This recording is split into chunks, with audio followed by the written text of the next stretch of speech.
in self-defense. The military taking a new approach.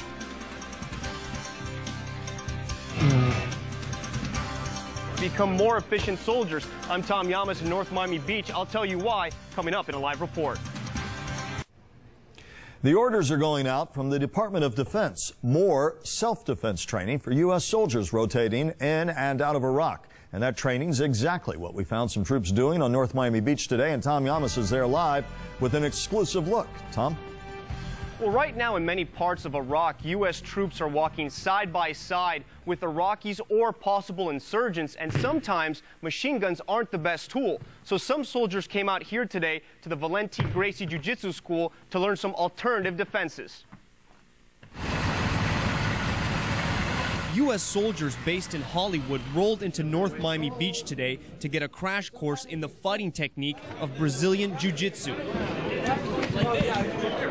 The moves in Jiu-Jitsu are based on leverage and technique rather than strikes and kicks. Work the choke, what you want to do is wrap the arm in like this. For Jiu-Jitsu fighters, the goal is to subdue an opponent effectively without using excessive force or weapons. Breathe through the nose, breathe through the nose. You're all right, you're alive. You're alive. Breathe through the nose, turn your head. And according to military officials, Jiu-Jitsu offers U.S. soldiers in Iraq a hand-to-hand defense against potential insurgents, but with a method that won't interfere with the effort to win the hearts and minds of Iraqis. A lot of those missions that we incur overseas are in close combat and close proximity to the civilians.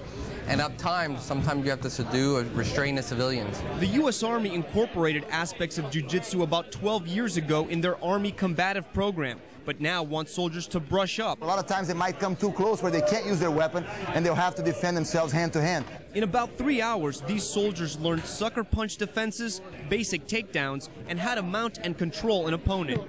Close inside and hands on the floor, so if he tries to throw me off, I have good balance here.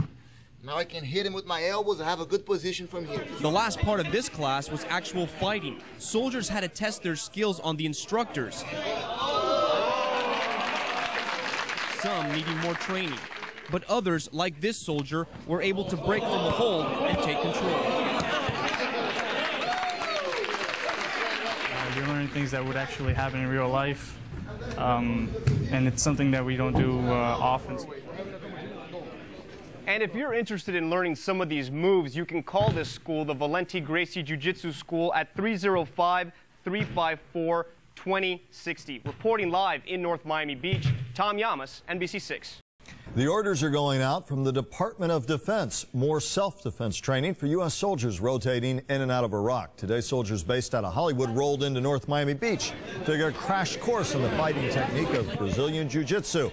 For Jiu-Jitsu fighters, the goal is to subdue an opponent effectively without using excessive force or weapons. It offers U.S. soldiers in Iraq a hand-to-hand defense option against potential insurgents in close quarters combat.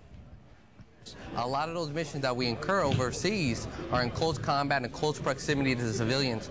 And at times, sometimes you have to subdue or restrain the civilians.